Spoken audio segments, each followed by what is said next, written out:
ঘুম থেকে উঠে আজকে একদম অবাক হয়ে গেছিলাম। কৃষ্ণায় দেখতে পাচ্ছ একাই ওর বাবা ঘুমাচ্ছে, আর আমি উঠে বাথরুমে গিয়ে তারপরে এসে দেখি না মেয়ে নেই। কোথায় কোথায় আমি ভাবলাম যে টেন্টের মধ্যে আছে, সেখানেও নেই, সারা ঘরে নেই। দিদি রান্নাঘরে কাজ করছে, আর এসে দেখি না, দেখো দিদি এদিকে বাসন মাজছে। দিদি দুদিন ধরে আসেনি, আজকে এসেছে। তো কালকে রাত্রে বাসনটা ছিল। আর এখানে মহারানী ডিম ভুজিয়া করছে, আর এই দেখো চাউমিন সিদ্ধ করেছে। সকালবেলা উঠেছে, মানে উঠেছে ঠিক দিদি আসার আগে। তো যেই দেখেছে মাসি এসে গেছে, রান্নাঘর খুলেছে, অমনি মাসির সাথেই রান্নাঘরে চলে এসেছে। সকাল সকাল উঠেই দেখছি, ঘুম থেকে উঠেই মেয়ে আজকে আমাদের জন্য ব্রেকফাস্ট বানাচ্ছে। তো ম্যাগি করার জন্য ও মানে প্রস্তুতি নিচ্ছিল আর কি। ম্যাগি নেই বলে ও চাউমিনটাকে এইভাবে সিদ্ধ করেছে, করে এখন বলছে মা আমি এটা করব, তুমি এখন যাও। আমি সকালবেলা উঠেই অবাক। তো চলো আজকের ঘুম থেকে উঠে ব্রাশ করিনি, কিছুই না, উঠেই দেখছি আমার সকাল সকাল আজকে ব্রেকফাস্ট রেডি হচ্ছে। তো যাক, ভালোই হলো। তো চলো, তারপরে আমি স্নান ধান করে আজকে ভাবলাম যে সকাল সকাল তোমাদের দাদাভাই উঠতে লেট করে, সময় হয় না বলে আমি সকালবেলা স্নান করে গপুকে এখন সেবা দিই না। তোমাদের দাদাভাই বেশিরভাগটাই দেয়। আর আমি ভাবলাম যে না, এখন তো আগে আমি গোপুসোনাকে স্নান ধান করিয়ে নিয়ে ভালোভাবে পরিষ্কার করে ওকে সেবা দিয়ে তারপরে আমি কাজ শুরু করব। যেহেতু এখন একটু আমার মেয়েকে নিয়ে স্কুলের ব্যাপারটা থাকে না, সকালবেলাটা যে ও স্কুলে যাবে, টিফিন বানাতে হয়, সেই কারণে একটু লেট হয়ে যায়। সেই জন্য আমি ঠাকুর ঘরে আসলে বুঝতেই পারো অনেকটাই লেট হয়ে যায়। তো আজকে সকালটা বেশ সুন্দরভাবে শুরু করেছি, আর তোমরাও আশা করি খুব ভালো আছো। তো চলো ব্লগটা শুরু করলাম। নমস্কার বন্ধুরা, সবাই কেমন আছো? আশা করি সবাই খুব ভালো আছো। সুস্মিতা ডট এস ফ্যামিলিতে অনেক অনেক স্বাগত তোমাদেরকে। আশা করি তোমাদেরকে আজকে ব্লগটা তোমাদের ভালো লাগবে। আজকে সকাল সকাল গোপুসোনাদেরকে নিয়ে ঠাকুর ঘর থেকে তোমাদের সঙ্গে ব্লগটা শুরু করছি। আর আমার গোপুসোনাদেরকে কেমন লাগছে, স্নান ধান করছে, বেশ ভালো লাগে তাই না বলো? তো মেয়েকে বলছিলাম একটুখানি ভিডিও করে দে। আর আমি তো এদিকে গোপুসোনাকে স্নান ধান করিয়ে পরিষ্কার করে নেব। তো চলো, তারপরে চলে গেছিলাম হচ্ছে ফুল টুল তুলে নিয়ে এসেছি। এই যে ওদেরকে একদম রেডি সেডি করে বসিয়ে দিয়েছি। আজকে গাছে এই কটাই ফুল হয়েছে, তো ফুল কটা তুলে নিয়ে এসেছি। আর ওদেরকে তো সুন্দরভাবে সাজিয়ে গুছিয়ে বসিয়ে দিয়েছি। কেমন লাগছে অবশ্যই কমেন্ট করে জানিও।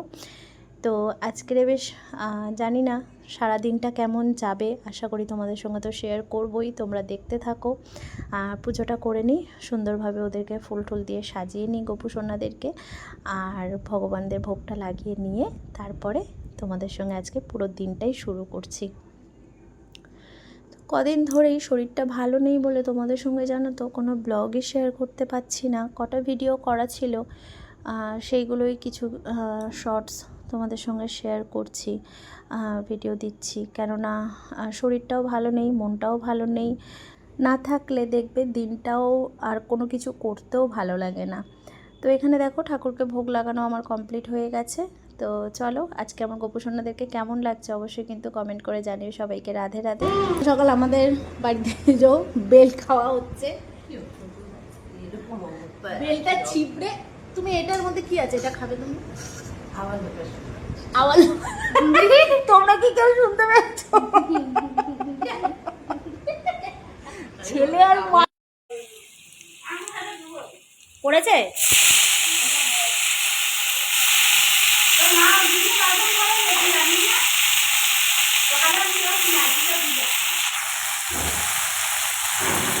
কাজ বেড়ে গেছে, কাজ আমার কমবে না, এই হচ্ছে আমার সারা দিনের রুটিন। তো দিদি এসে বলছে তোর মা তো টয়লেট করে ফেলেছে, দিদি দেখিস নি? আমি বলি হ্যাঁ কী করবো, মানে জানি তো আমি করেছি। এটা আমার কাজটা দিলে আমি সেরে তারপরে আবার ওনার এই দিকটায় গিয়ে আবার স্নান করে ঠাকুরকে ভোগ লাগাবো। শুভ দুপুর বন্ধুরা, দুপুরে রান্নাবান্না রেডি। আবার এদিকে চলছে শাক ভাজা, চিংড়ি মাছ, ভেন্ডি আলুর তরকারি হয়েছে, আর এখানে পেঁয়াজ কোচানো আছে। এই যে ভোলা মাছের ঝালটা হলে কমপ্লিট হয়ে যাবে রান্না।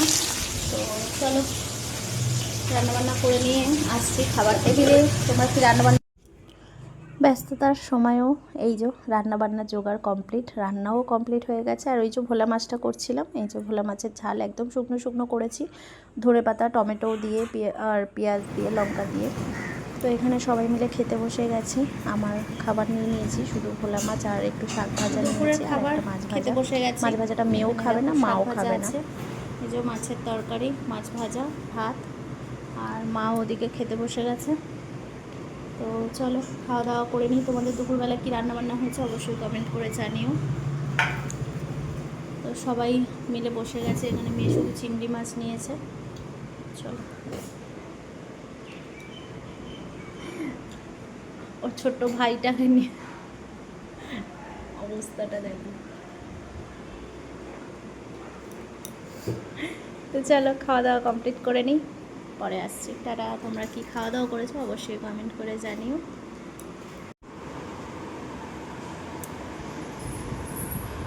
তো চলো, এখানে বাসনগুলো মাজা কমপ্লিট হয়ে গেছে। আর এক বোতল জল ভরে রেখেছি, এই কলের জলটা। এটা গিয়ে তোমাদের দাদাভাই দোকানে ছড়া ফড়া দেয়। আর বাসনগুলো মেজে নিয়েছি, যাতে ওর আজকে বেসিন পুরো ফাঁকা, শুধু জাস্ট একটা গামলা কড়াই এটাই আছে, দেখতে পাচ্ছ।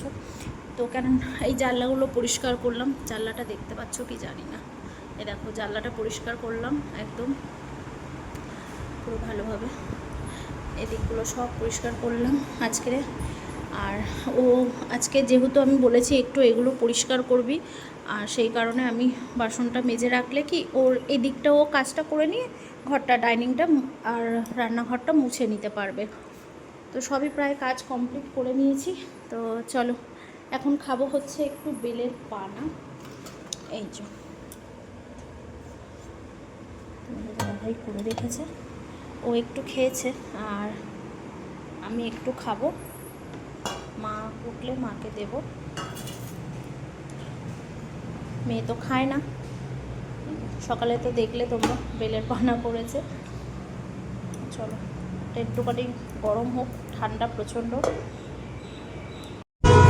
রান্নাঘর থেকে এসে দেখি না কাঠবিড়ালিটা অনেকক্ষণ ধরে এখানে খেলা করছে আর ওই যে এখানে প্রসাদ দেওয়া ছিল সেইটাও খাচ্ছে। বেশ দেখে না খুব ভালো লাগছে দেখো। তো সেই গাছের তলায় ও যাচ্ছে, টুনটুন করে খেয়ে আবার এদিকে ঘুরছে ওদিকে ঘুরছে। তাই তোমাদের সঙ্গে একটু শেয়ার করলাম, বেশ ভালোই লাগছিল। তারপরে এই যে মহারানী দুজনা এখন বসে গেছে পড়াতে, মাস্টার মশাই। তো রাতের খাবার এখন হচ্ছে রেডি। আজকে একটু আলুর দম বানাচ্ছি। আর সারাদিন তোমাদের সঙ্গে ভয়েস দিয়ে দিয়ে কথা বলতে পারি না, সামনেই মাইক চলছে, সেই কারণে মানে কথা বলতেই পারছি না। এই সবেই এখন বন্ধ হলো, এখন বাজে হচ্ছে 9:30। তো আলুর দম কষিয়ে দিয়েছি অনেকক্ষণই, মশলাটা কষিয়ে নিয়েছি। এখন এই যে আলু ভেজে রেখেছিলাম দিয়ে দিলাম।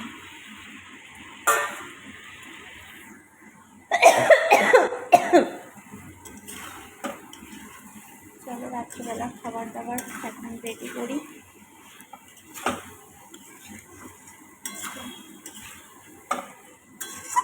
আমাদের এখানে তো বাসন্তী পুজো হচ্ছে, আর ওখানে মেলাও বসেছে, আজকে ফাংশন হচ্ছে, প্রোগ্রাম হচ্ছে।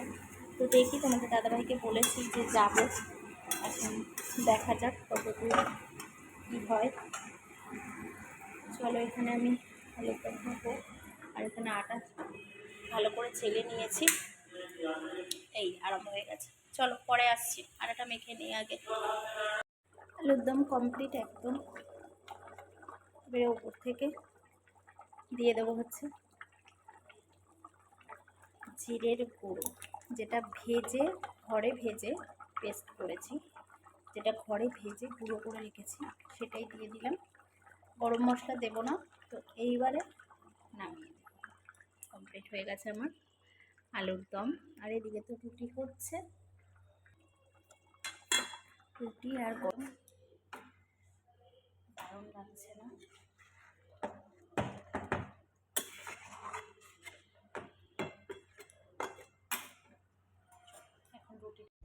গরম গরম ফুলকো ফুলকো রুটি একদমই রেডি হয়ে গেছে, আর ওদিকে তো আলুর দম রেডি হয়ে গেছে তোমরা দেখলে। তো চলো এখন খাওয়া দাওয়া করে মাকে খেতে দেবো, আমরা পরে খাবো। তো তোমাদের দাদাভাই এলে তাহলে আজকে আর বড় করছি না ব্লগটা। আজকের মতন টাটা, সবাই ভালো থেকো, সুস্থ থেকো, সবাইকে ভালো রেখো, সুস্থ রেখো। আশা করি রাধা মাধবের কৃপায় সবাই ভালো থাকবে। তাহলে চলো, কালকে আবার তোমাদের সঙ্গে দেখা হচ্ছে নতুন একটা দিন।